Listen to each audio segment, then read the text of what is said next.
কালের আবর্তনে হয়তো জৌলস কিছুটা কমেছে, কিন্তু শিকড়ের টান আর উৎসবের আনন্দে আজও ভাটা পড়েনি। প্রায় 500 বছরের প্রাচীন ঐতিহ্য বুকে ধারণ করে বগুড়ার শেরপুরের প্রতি বছর জ্যৈষ্ঠ মাসের দ্বিতীয় রোববার বসে এই ঐতিহাসিক কেল্লাপোশি মেলা।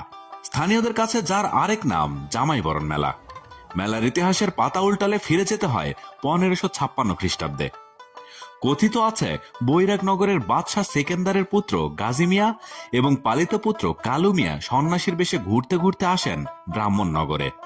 সেখানে ব্রাহ্মণ রাজা মুকুটের কন্যা চম্পার রূপে মুগ্ধ হন গাজী, কিন্তু বিয়ের প্রস্তাব নিয়ে গেলে ক্ষিপ্ত রাজা মুকুট বন্দী করেন কালু মিয়াকে। একে উদ্ধারে গাজী মিয়া নির্মাণ করেন কেল্লাপোশি দুর্গ। এরপর যুদ্ধে জয়লাভ করে ভাইকে উদ্ধার এবং রাজকন্যা চম্পাকে বিয়ে করেন তিনি। সেই বিজয়ের আনন্দ আর গাজীর বিয়েকে স্মরণ করে কেল্লাপোশি দুর্গের নিশান উড়িয়ে শুরু হয় 3 দিন ব্যাপী উৎসব। গাজীর সেই বিয়ের স্মৃতি ধরেই এই মেলা হয়ে উঠেছে জামাই বরণ মেলা। মেলার 1 সপ্তাহ আগে থেকেই মেয়ে জামাইকে দাওয়াত দিয়ে আনা হয় বাড়িতে।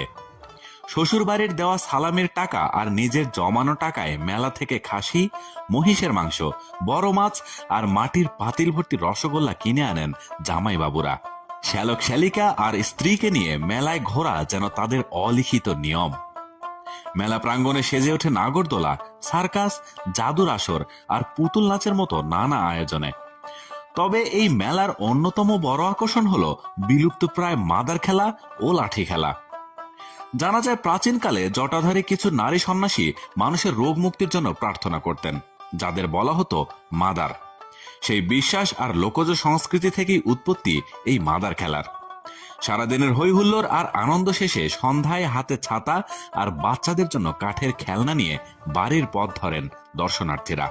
প্রযুক্তি আর আধুনিকতার ভিড়ে কেল্লাপোশির এই জামাই মেলা শুধু একটি মেলা নয়, এটি বাংলার আবহমান পারিবারিক বন্ধন, ভালোবাসা এবং 500 বছরের জীবন্ত এক ইতিহাসের নাম।